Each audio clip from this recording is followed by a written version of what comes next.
تاکہ بیت المقدس کی رومی فوج کو قیصاریہ سے اور قیصاریہ کو سمندر کی طرف سے مدد نہ پہنچ سکے،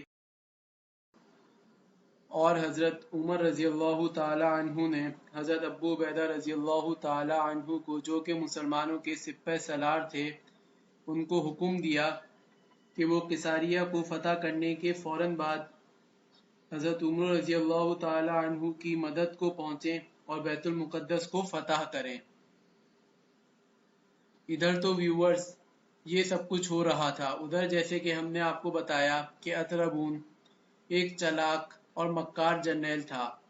اس نے ایک چال چلی، اس نے قیصاریہ میں موجود سپہ سالار کے پاس گیا اور اسے کہا کہ تم مسلمانوں کے خلاف جنگ کرو اور میں تمہارا ساتھ دوں گا، اور فلسطین سے اپنی فوجیں لا کر ہم دونوں مل کر مسلمانوں کو ملیہ میٹ کر دیں گے اور ان کا نام و نشان ختم کر دیں گے، اور انہیں رومیوں کے علاقے شام سے نکال باہر کریں گے جو کہ مسلمانوں نے پورا فتح کر لیا تھا۔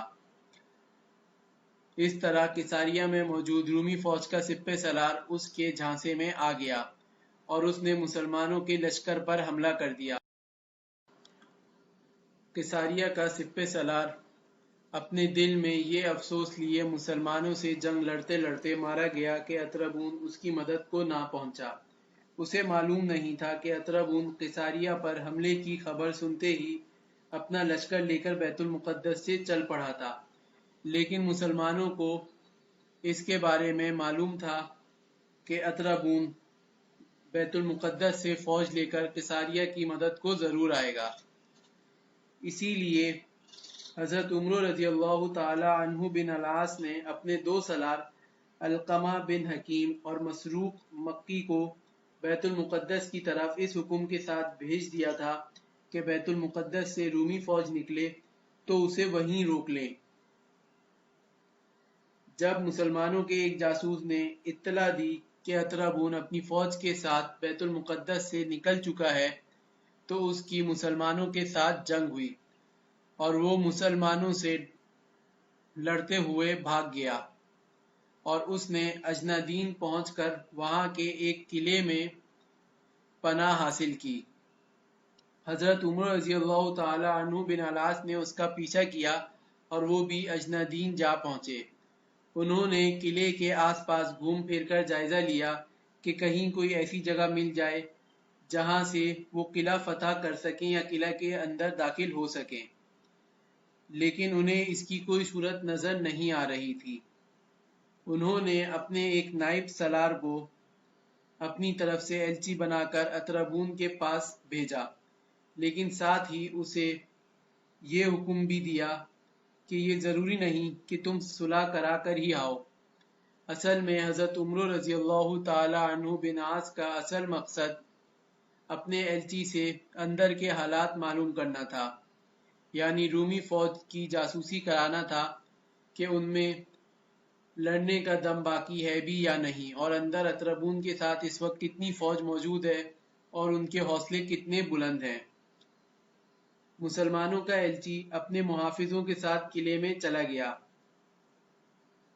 اس کا اطربون نے کافی احترام کیا، لیکن اطربون خود بھی ایک ہوشیار جرنیل تھا۔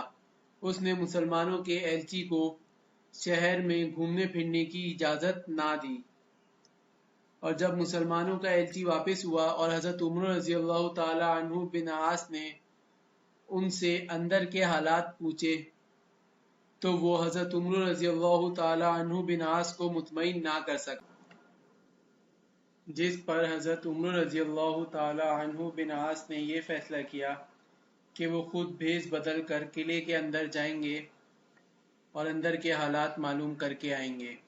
چنانچہ انہوں نے ایک ایلچی کا بھیس بدلا اور قلعے کے اندر جا پہنچے۔ اب حضرت عمر رضی اللہ تعالی عنہ بن عاص نے ایک ایلچی کی حیثیت سے اطربون سے بات چیت شروع کی، لیکن اطربون ایک جہاندیدہ شخص تھا اور ایک ہوشیار اور مکار سپہ سالار تھا۔ وہ حضرت عمر رضی اللہ تعالی عنہ بن عاص کے بات کرنے کے انداز اور ان کے چلنے پھرنے کے انداز سے پہچان گیا کہ وہ مسلمانوں کے سپہ سالار حضرت عمر رضی اللہ تعالی عنہ بن عاص ہیں۔ چنانچہ اطربون نے کہا کہ اگر میری نظروں نے مجھے دھوکہ نہیں دیا تو میں اس وقت کسی ایلچی سے نہیں بلکہ عرب کے سالار عمر رضی اللہ تعالی عنہ بن عاص کے ساتھ ہی بات کر رہا ہوں۔ اس نے پوچھا کیا تم عمر رضی اللہ تعالی عنہ بن عاص نہیں ہو؟ حضرت عمر رضی اللہ تعالی عنہ نے جواب دیا نہیں۔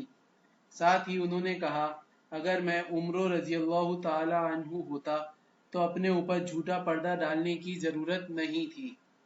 ہمارے سپہ سالار عمر رضی اللہ تعالی عنہ بن عاص اتنے نڈر اور بے خوف انسان ہیں کہ انہوں نے کبھی جھوٹ نہیں بولا۔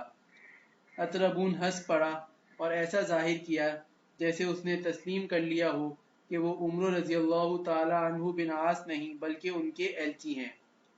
باتیں کرتے کرتے اچانک اطربون باہر نکل گیا۔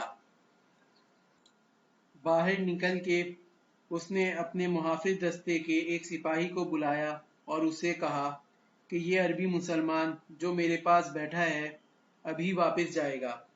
اطربون نے اپنے کمانڈر سے کہا کہ ایک محافظ کو راستے میں بٹھا دو، میں اس مسلمان کو اسی راستے سے واپس بھیجوں گا، یہ زندہ نہ جائے، یعنی محافظ اسے قتل کر دے، کیونکہ وہ پہچان گیا تھا کہ یہ حضرت عمر رضی اللہ تعالی عنہ ہیں جو کہ مسلمانوں کے سالار ہیں جنہیں بیت المقدس فتح کرنے کی ذمہ داری سونپی گئی ہے۔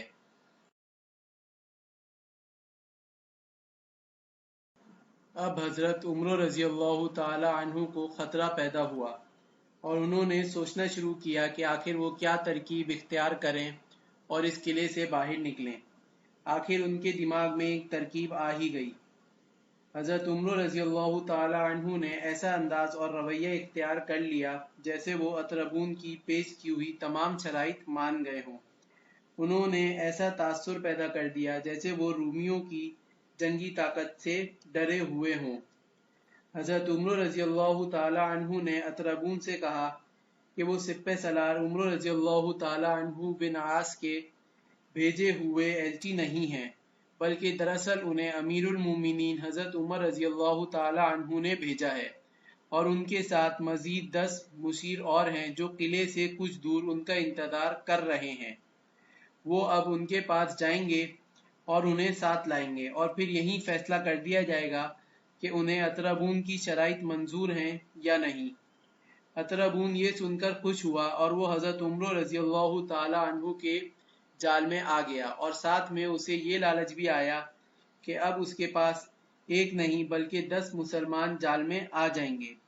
اس نے عمر رضی اللہ تعالی عنہ بن عاص کے لیے قلعے کا دروازہ کھلوا دیا۔ دروازہ کھلتے ہی عمر رضی اللہ تعالی عنہ نے گھوڑے کو ایڑ لگائی اور اس طرح بچ کر نکل آئے، اور اطربون حضرت عمر رضی اللہ تعالی عنہ بن عاص کا شام تک انتظار کرتا رہا۔ لیکن جب حضرت عمر رضی اللہ تعالی عنہ بن عاص نہ آئے تو اس نے کہا کہ یہ عربی سالار مجھے دھوکہ دے کر زندہ نکل گیا ہے۔ اطربون نے کہا میں نے اس سے بڑھ کر عیار آدمی کبھی نہیں دیکھا۔ اس کے بعد اطربون نے بڑی ہی خونریز لڑائی لڑی مسلمانوں کے ساتھ، جس میں دونوں طرف کا بے پناہ جانی نقصان ہوا، اور اطربون اپنی بچی کچی فوج کو ساتھ لے کر بیت المقدس چلا گیا اور وہاں فوج کو قلعہ بند کر لیا۔ حضرت عمر رضی اللہ تعالی عنہ بن عاص نے قلعہ بیت المقدس کا محاصرہ کر لیا۔ ایک روز حضرت عمر رضی اللہ تعالی عنہ بن عاص کے پاس اطربون نے اپنا ایک ایلچی بھیجا۔